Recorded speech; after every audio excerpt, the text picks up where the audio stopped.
Hey, girly pops. Good morning. Good morning. If it is the morning for you, good afternoon.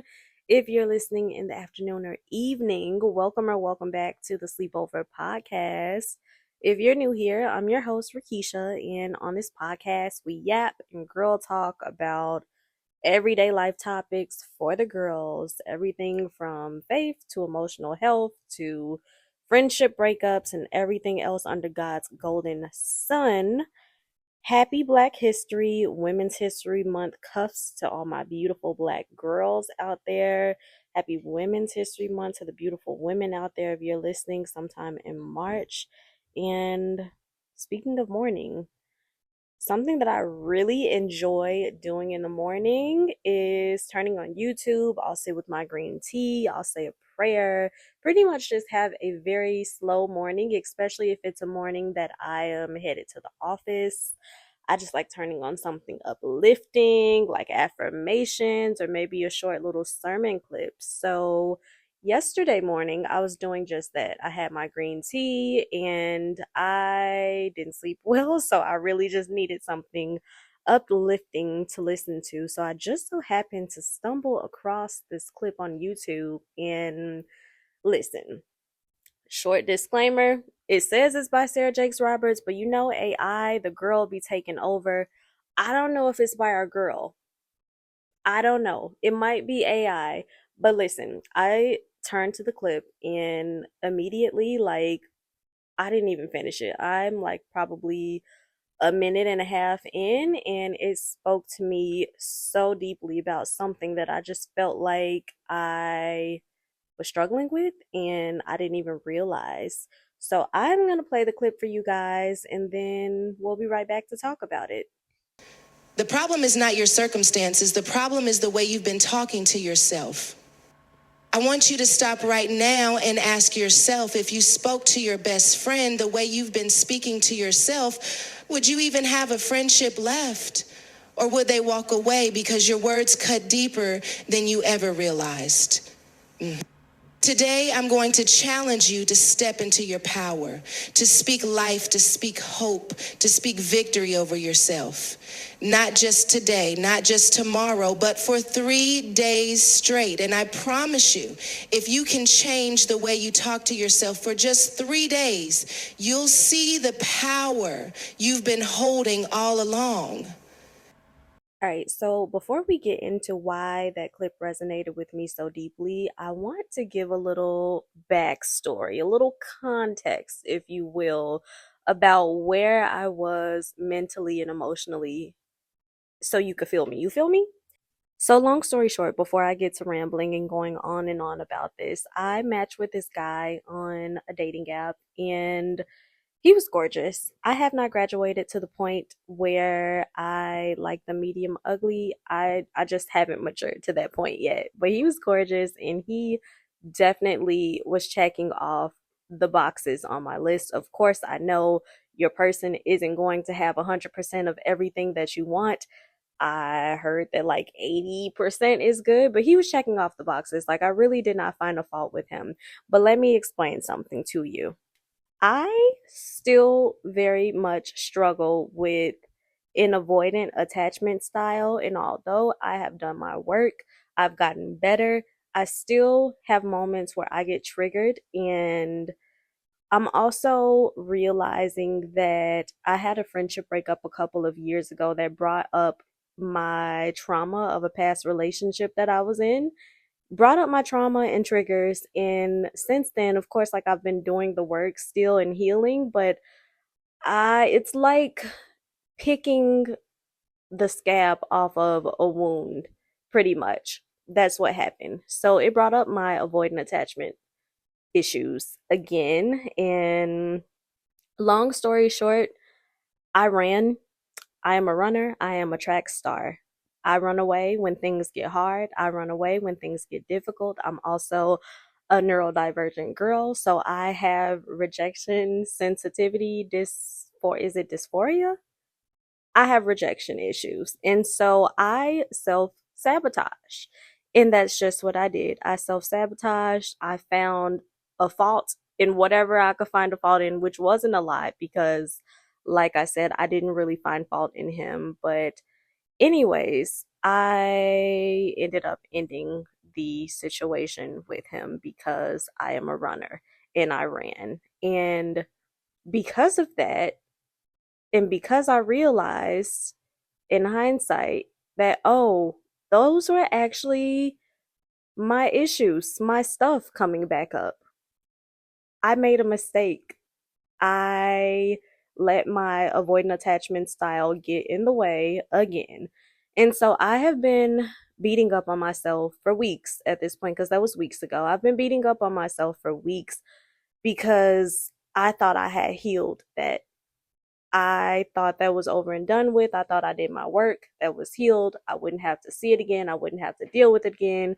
But here it is again, staring at me in my face. And so I've been beating up on myself. And what that clip brought up for me is that I am not a person who talks to myself crazy. And so when I hear people being like, oh, don't talk to yourself in a negative way, don't have negative self talk, I never feel like I resonate with that. I never feel like I can relate to that because I don't talk to myself like, oh, you stupid girl, you simple minded girl. Like, I don't talk to myself like that. And I do realize in my last podcast episode, I did say something along the lines of the dummy is me, because I was talking about how I felt like how I was teaching budgeting for dummies and the dummy was me. And immediately, even when I said that, I was like, ick, I don't talk to myself like that. But I was like, listen, I'm not about to re record this. So that is what happened. But yeah, don't talk to myself like that at all. I never felt like I could relate or resonate when people said, like, don't talk to yourself negatively. But what that clip brought up for me is that I'm still doing it. It may not be as drastic as calling myself dumb or being like, you stupid girl.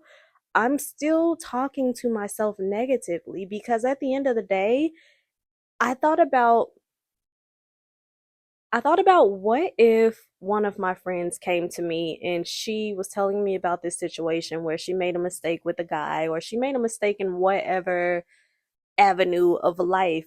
Am I gonna be like, girl, you need to get over this? Or, girl, like, you are constantly making mistakes. You have so many issues. Like, all of this stuff is coming up.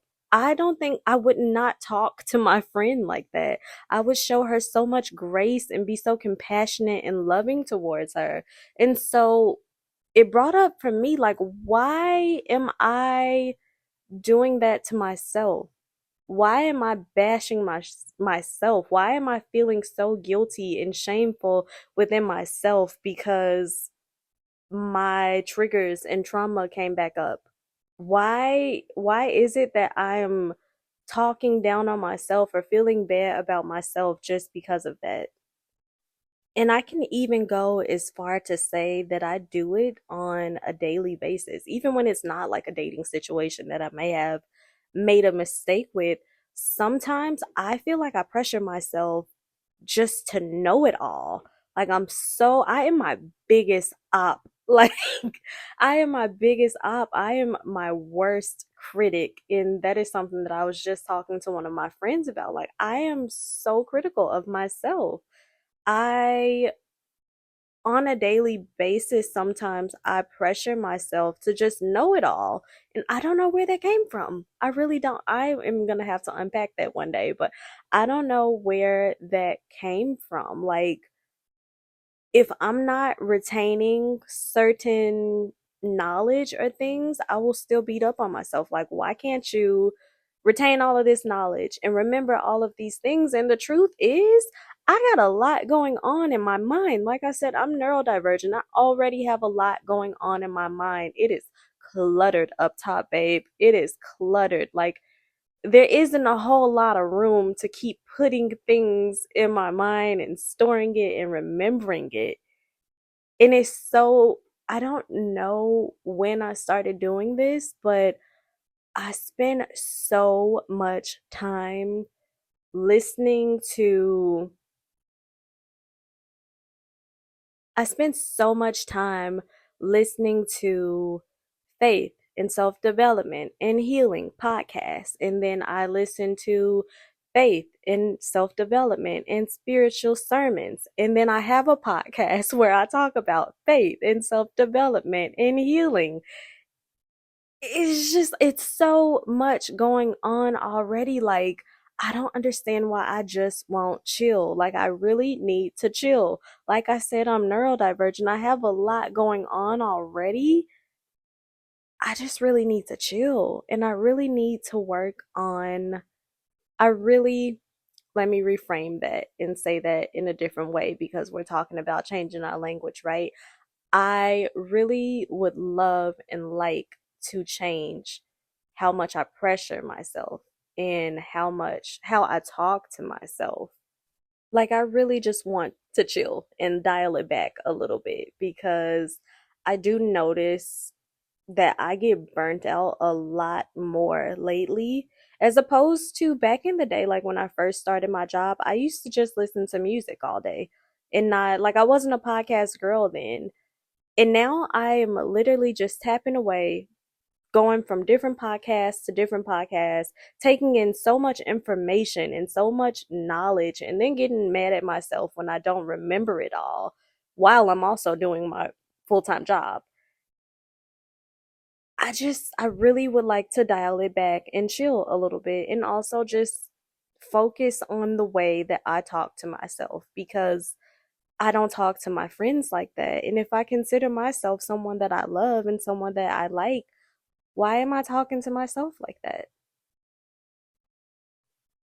So I have yapped and yapped, and I don't really know if I consider this a real podcast episode as much as it is me ranting and using you guys as pages of my journal.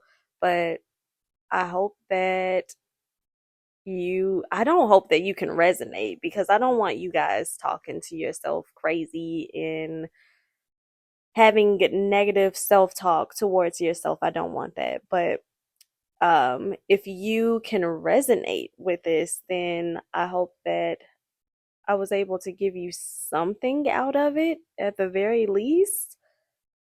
Chew the meat, spit out the bones, you know? Okay, so I guess I'll just give you guys a journal prompt like we always do. And that journal prompt is to write down some affirmations.